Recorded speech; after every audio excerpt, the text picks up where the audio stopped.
Bu artık abartı. Ben daha fazla dayanamayacağım. Oğlum kaldı adam öyle.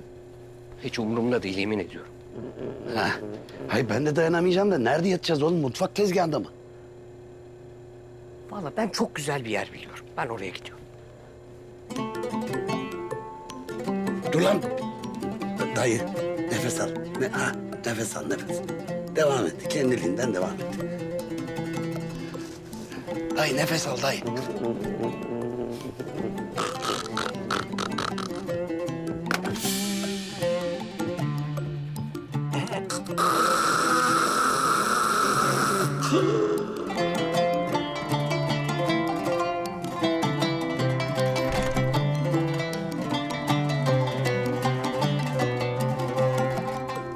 Bana bak aklıma güzel bir yer gel dediğin bu muydu lan? Ha? Ne var? Arkadaş halimize bak ya. Ya gözümden uyku akıyor benim ya. Bana bak biz bu herifi orada bıraktık. Orada ölüp gitmesin başımıza. Saçmalama abicim ya. Ne bileyim oğlum. Allah Allah. Bunca sene biz mi yatıyorduk dayımın yanında? Hayır sonra babam bizden bilmesin de onu söylüyorum yani. Bilsin. Baba adam öldü. Mirası bize kaldı. 12 milyondan da yırttık deriz. Hunharca ha. Ama hoşuma gitti bu yani.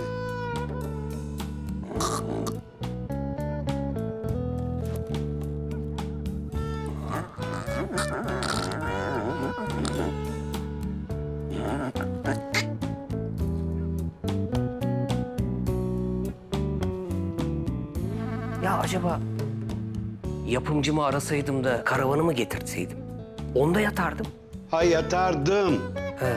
Ya tabii. Tabii biz burada masa sandalye birleştirip yatalım. Sen karavanda yat. Tabii çok güzel yani. Oyuncu karavanı abicim o. Öyle herkes giremiyor ona. İçinde aynası var, bir şey dolu şey var. Yani giremiyor herkes oraya. Bir şey soracağım. Öznur mesela o karavana giremiyor değil mi? Sen benim karım mısın enişte? Ne anlatıyorsun ya? Sıkışınca hemen bahane. Hemen bahane. Oğlum ayak ucu, ayak başı ya da karavan nasıl ayak... Var mı başı ucu? Ya yat hadi yat tamam hadi yat ya. Lütfen enişte. Tamam hadi.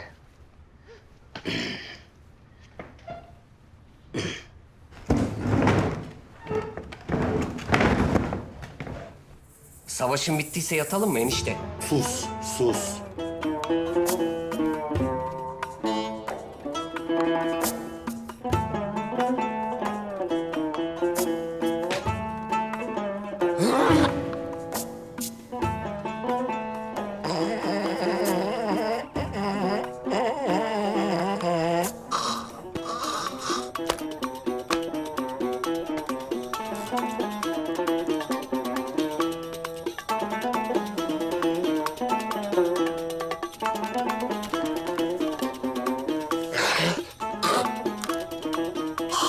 Ne oluyor ulan?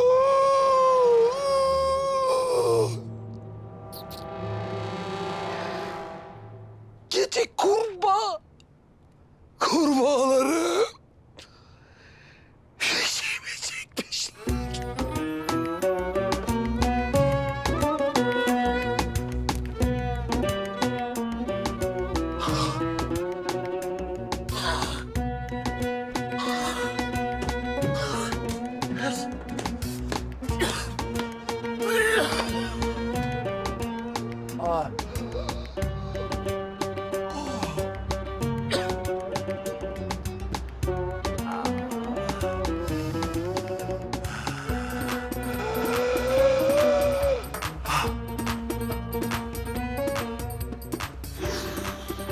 Vallahi sıcak uyutmuyor ya.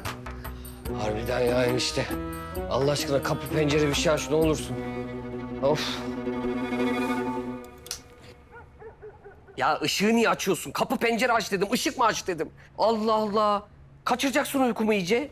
Ferdi ben nereden bileyim kapı nerede, kanat nerede, pencere nerede? Işığı açayım ki görebileyim. Bir dur ya. Ya şurası ne kadar zor olabilir enişte. Aa, bak şurada ya bu.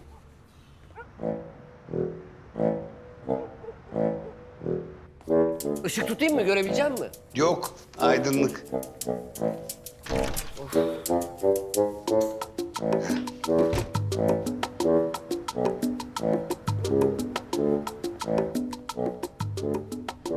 Dur kapatma.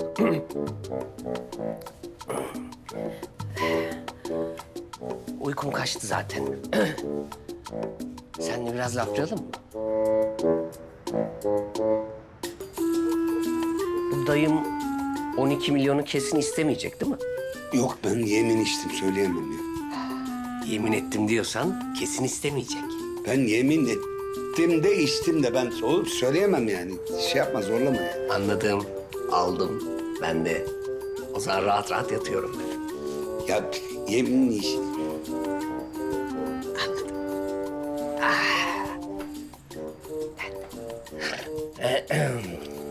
İnşallah yatağından düşersin Ferdi. Babama söylersem asıl sen yatağından düşersin ha. Bu biliyordu Adnan dayımın 12 milyonu almayacağını ama sana kabir azabı çektirdi derim. Sen de bak ben neler diyorum. Ne diyor? Bu dayımın telefonunu gruba attı. Bu dayım bunun setini nereden biliyor da çiçekler falan. O çiçeğin üzerinde bir ya ne varsa anlatırım ya. Şantajcı. Sensin şantajcı. Sen şantajcısın. Sensin. Işığı kapat. Işığı kapat. Işığıymış kapatmış. Pis. Sensin. Bu ne ya? Ben de şantajcı.